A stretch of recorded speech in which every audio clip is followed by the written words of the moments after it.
Hey, I'm Tommy Chong, and you're watching Dispatches for what? Hey, I'm Tommy Chong, and you're watching Dispatches from Quarantine.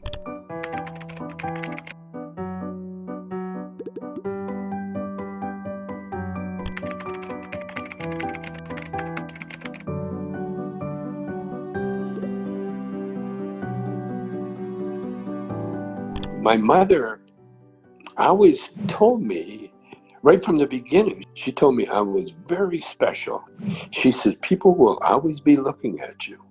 So you always got to be careful what you do and what you say. All right, kids, everybody stop. We're going to have some funny guys up here. Okay? And that stuck with me because, because Calgary, where I grew up, was very racist. The Nazi Party is in 30 miles outside of Calgary. The head of the Canadian Nazis. The neighborhoods we grew up in were very racist. I remember my brother and I walking home one night, and we got not attacked physically, but we were harassed by a gang of white kids, older kids. And when we got home, my dad went running out after him. My 5'3" dad, but he was an athlete and he was tough as nails. And we never got bothered after that. Being mixed, but what my mother gave me was this ability to be proud of what I am and take advantage of who I am and what I am. And so that's what I did all my life.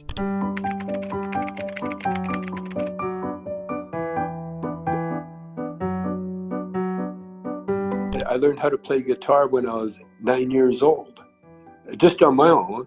My mother had a guitar when she was pregnant with me, and I had musical ability. And so we lived across the field from a fiddle player. And at first, the fiddle player had a guitar player playing with him, and then the guitar player got a new job, he left town or something. And so I ended up being the guitar player. And so I've been playing guitar for dances since I was 10 years old. And so that gave me another thing that made you special. When you're a musician at that age, you're very special because people treat you nicer. My dad used to treat me nicer just because I was a commodity that, when we got invited to a party, they make sure that I got invited too because I was part of the band. I was very lucky when I was growing up because I learned real early to whatever makes you different can be an asset. And sometimes you got to drop out. Like I dropped out of high school, I dropped out of high school twice. And I realized I was only going to school to please the society, because if you got a degree, that meant you were really, really together or whatever, But somewhere along the line, especially with music, I learned that I just want to play music. And I can't go to school to learn what I have to learn off in the clubs and the streets and everything else. I just want to be happy. It's not so much I wanted to be the best musician or anything else. No, I just wanted to be happy and feel that I accomplished something.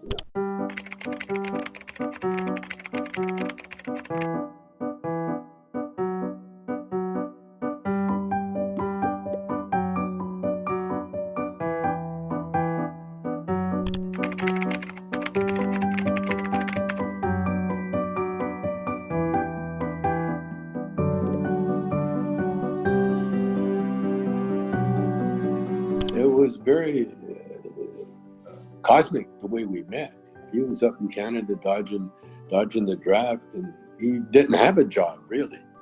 And when our straight guy, in the acting troupe that I had, we ended up with Cheech. And as soon as I met him, I liked him because he had this command over women.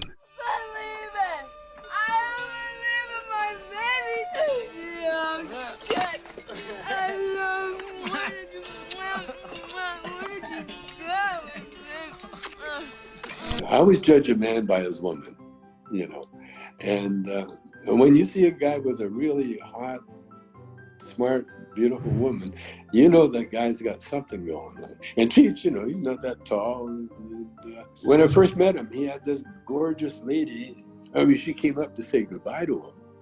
But just the fact that she flew all the way up to Vancouver, the full-length mink coat, I mean, she was gorgeous. As soon as I saw her, I said, okay, this guy's hired.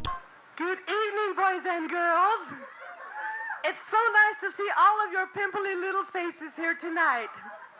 And I know that everybody here came to boogie, right, boys and girls? Do you want a boogie? Good, here's a boogie. But you know, what happened with Cheech and I when we broke up, it was ordained again, you know, because I had to, that's when I got my wife doing comedy with me. And so she ended up being a stand-up comedian for 20 years. And she's still in it. And we're still together. You know? And Cheech and I are still together. You know, we're still tight as can be.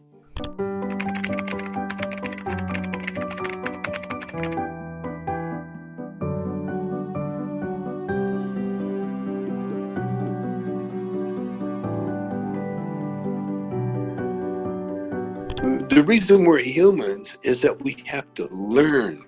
We have to learn things. And so we live in a physical world. And the reason we live in a physical world is that we're here, it's a school.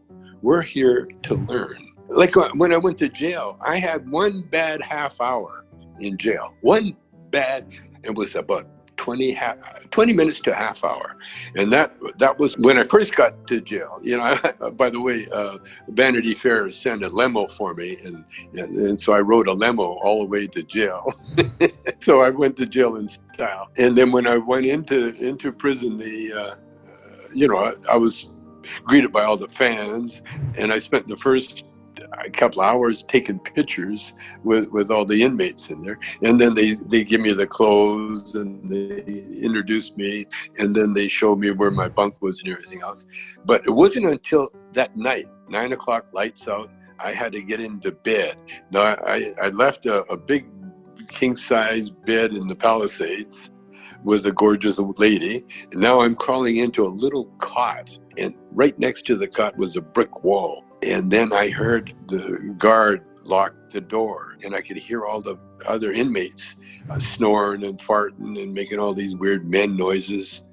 And that's when I got kind of panicky. I started getting a little claustrophobic because, you know, there's a bunk on top of me and like I'm trapped. Then I changed my thought. My thought went right to God. And then I felt this warm, beautiful feeling just come over me. And it was it's so calming.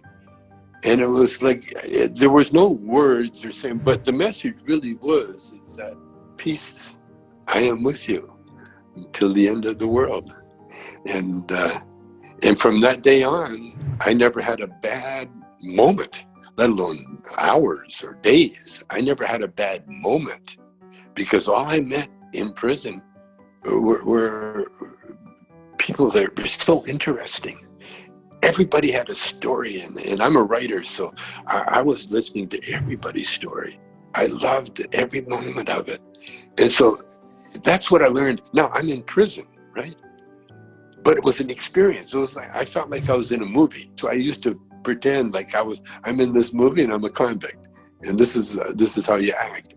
And so what I really learned, and that's with this pandemic too, is that all you have to do is change your thought.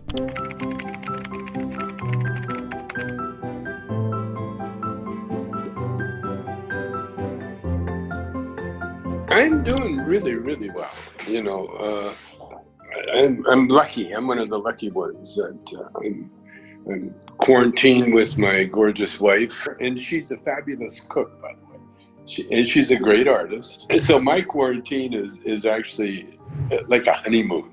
You know, it's incredible. I live in the Palisades. I got a pool. I'm looking at the pool now. It's a gorgeous, gorgeous house with a view of the ocean. And I'm really enjoying it. What I've been doing during this pandemic is learning tango, Argentine tango, because that's the only dance of love it's like having sex with your clothes on. And the older you are, the better you get. To tango, you're never too old, because all you have to do is have your balance. And so I spend an hour or two a day just working on my balance, my tango. And then the other thing I'm doing is golf. Golf is actually the true religion of the world. There's a few. Golf is one of them.